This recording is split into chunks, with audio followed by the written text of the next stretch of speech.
Welcome to qnawire.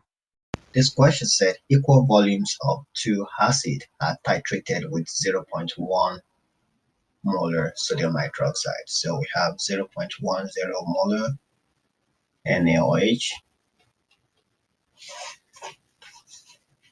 and that led to two titration curves shown in the following figure. So here says which curve corresponds to the more concentrated acid solution.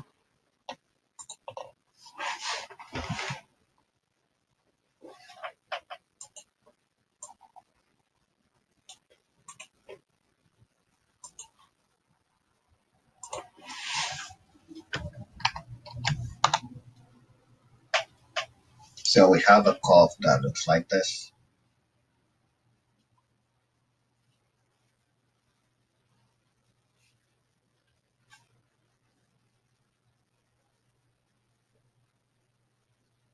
And then the second curve looks like this. Kind of. And this is pH. And this is volume of NaOH. This is 2, and this is 4, like that to 12. So, which curve corresponds to the more concentrated acid solution?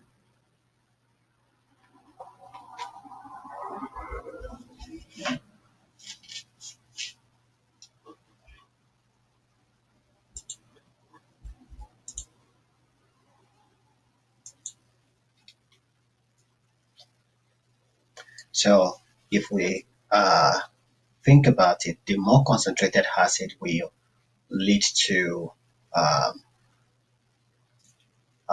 lower endpoint value closer to that of acidic solution.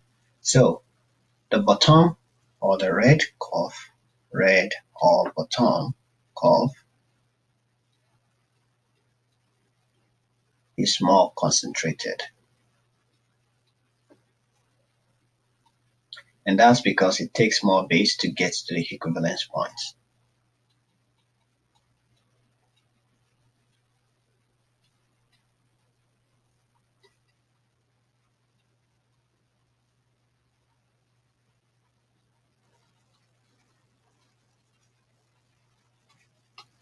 So B says which corresponds to the acid with larger Ka value.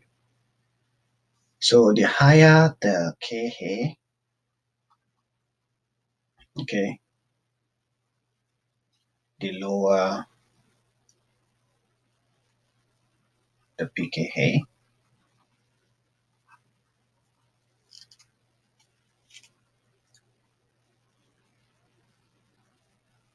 And if Ka is high, that means that more of the acid will be able to go into solution. And if more of the acid is able to go into the solution, like dissociate, then we will have more H plus in solution.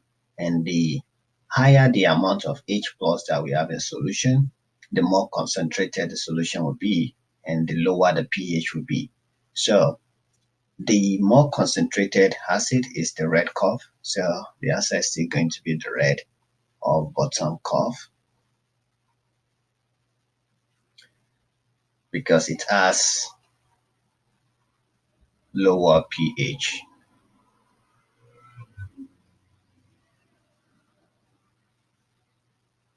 Because you're titrating the sodium hydroxide against it. Okay, so the initial pH is here, and the initial pH for this is this. So this is lower than this. That means this is more concentrated than this. So red curve or bottom curve, it has lower pH, which means it is more ionized because of higher Ka.